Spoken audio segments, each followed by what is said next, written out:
Hi, my beautiful sisters. I know that writing comes in many forms and poetry comes in many, many forms. And I'm not a writer, I'm not a poet, but I am a heart activator. And I'm going through a very, very painful breakup that happened during quarantine, and I feel like I need to express it, and I feel like I would love to do stand-up poetry to express what's going on. I feel like I need to get rid of all those energetic blockages, and the only way it's going to happen is by sharing it.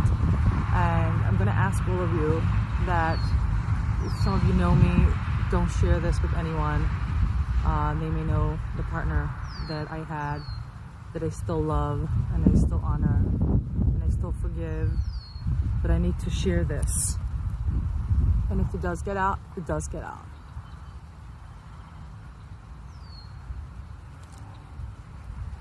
See, I'm a woman. I'm a real woman. I've got all my feminine parts, and they work really, really well. And they've been in service of the man. They've been in service of humanity all my life. And I never took advantage of them. I always honored my parts. I only had sex with people that I felt deserved it, earned it, or needed it. Needed to fix something in the past life, or needed to move on to a better place. Or maybe I felt they were a great soulmate who would fill up not only my pussy, but to fill up my heart. But it took time for me to figure that out. That's why I never had bad sex. But then things happen. In every relationship I've had, it was so deep. It felt. I lived every inch of it. I lived every molecule of it. I was alive through every intimate session we had. I was awoke, awake, realized and blessed the man I was with. With every move we had, with every orgasm that left and exited my body into the universe, into his cock, into his heart, and gave him the energy. And what my orgasm does, it helps men make money. And I know that. It manifests money for men. And so every relationship I've had, the man became successful. He was honored. He was revered. He became sacred amongst the community. And I knew it. And I was aware of all of it. But there comes a moment where you just want to relax. We just want to be loved without breaking up. I gave men other women, not because I didn't feel enough. It's because I loved unconditionally, and I wanted to practice unconditional love, not only to talk unconditional love. We as humans, we talk about things, and so do I about things. But when it comes to love and it comes to sex, I don't talk, I do. I actually followed through.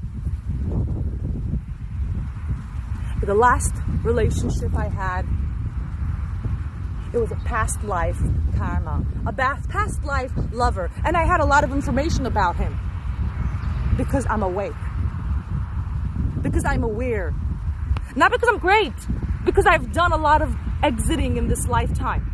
I've burned through fire. I've burned through thick, hot, greasy fire and came out alive. And not only alive, fully compassionate, passionate, with the fire, with the bliss, with the passion, with the pleasure, and still was willing to give it unforgiving. I love the pleasure. I love to give. I love to see a man in orgasm. I love to see the moment where he lets go and becomes one with the universe, unlike the patriarchal image of a man all in charge of everything. I love my daddy when he just lets go and becomes one with the air, with the sky, with the fire, with the water, with all the elements. But then it happens. It happens. It happens. So much happens. I'm too much. I'm too much for everyone. Sometimes I'm too much for myself. And then I try to dwindle my fire. I try to tame my fire. I try to become less. But that doesn't work because that's not what I like, and that's not what people like about me. And I'm not here to live for people, but I am a healer. I'm a tantrika.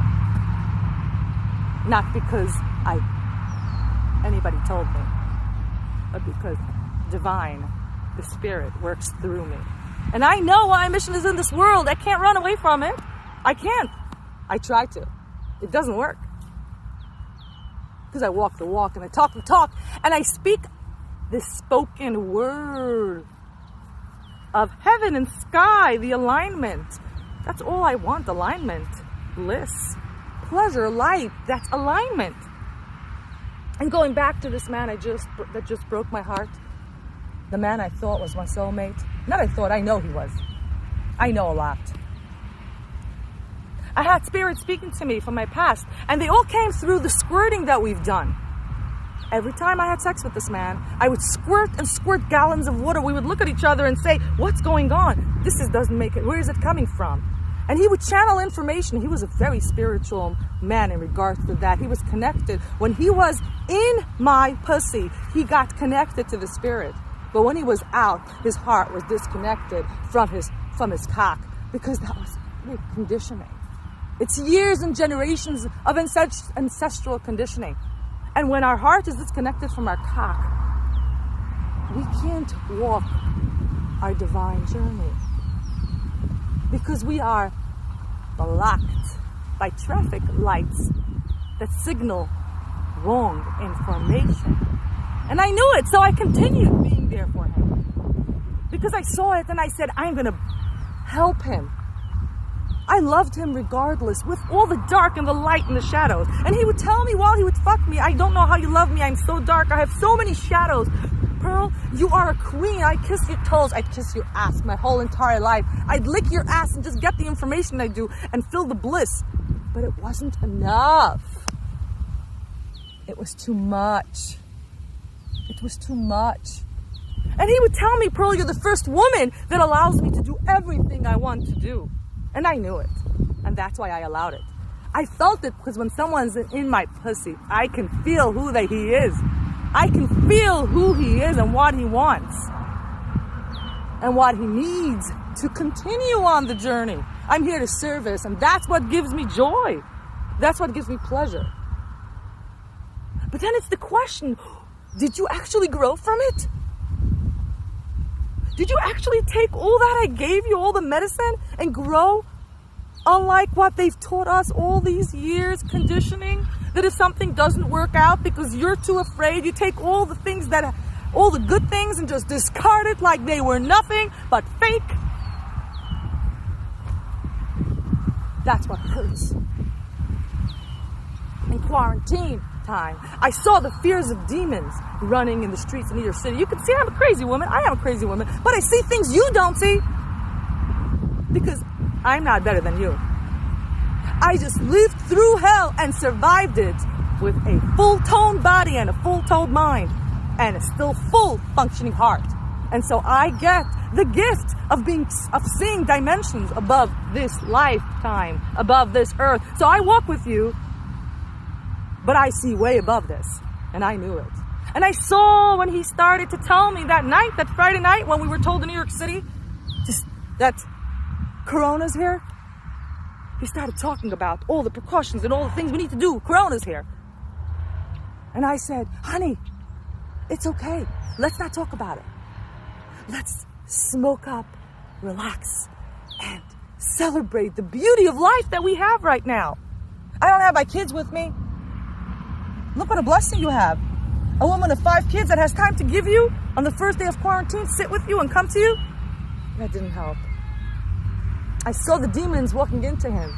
And as the quarantine started, all of the darkness that he's been hiding all along started to come out, and it was time for him to conquer that darkness and allow the light to take over. But no. It was too hard. And I see it time and time again, as every lover of mine tells me, you make me face too much, but they don't realize if they face it, the pleasure and the orgasms behind those lights is so intense and beautiful. You don't want to leave it. It's eternal bliss and eternal joy. I know it. Now, Army sounds crazy. It's okay. I'll take the crazy. That feeling, there's nothing better than that. But then breaking,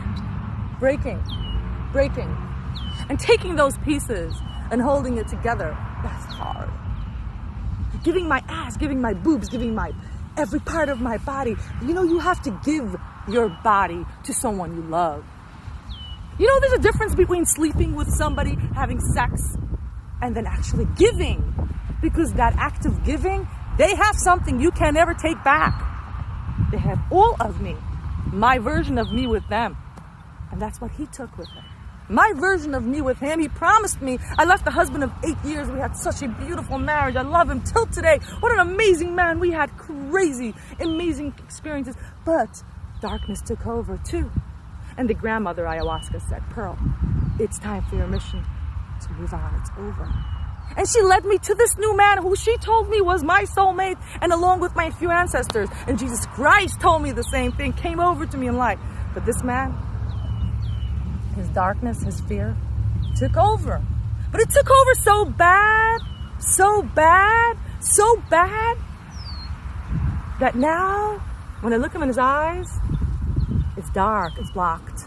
And he looks at me and says, this was the most unnurturing relationship I've ever been in.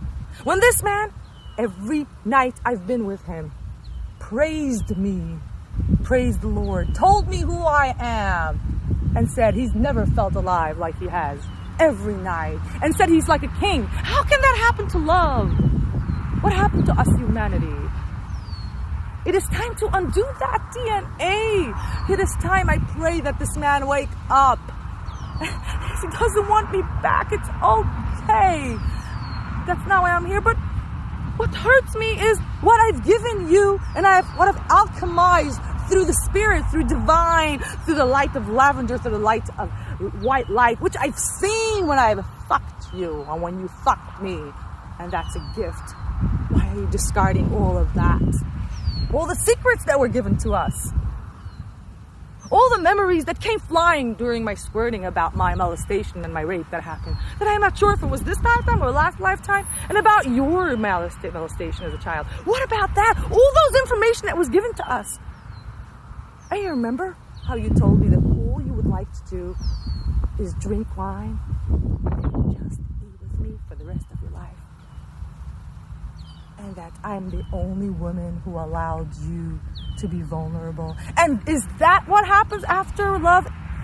After love doesn't end, but we can't take it any further? Does it happen that we discard everything and throw it into the water like polluted plastic, killing our creatures on earth? Do I killing?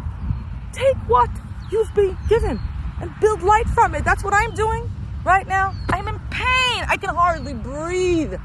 But I take the breath and I build mountains and towers of healing for other people. And I dance with it and commemorate and celebrate our visions of what we were supposed to build and continue building it in my own way with others, waiting for my master to come, my eternal master, my soulmate for the rest of my life. I'm done with these games, tug of war. Love doesn't come with a tug of war. It doesn't have to come with a tug of war. It's our conditioning. It's our conditioning. Let's get rid of conditioning. Let's write a new story. Let's be the glory. Let's be divine. Let's shine. Let's be infinite. Let's be pristine. Let our heart be white. White. White. Let's be bliss. Bliss. There's nothing more beautiful than whiteful bliss.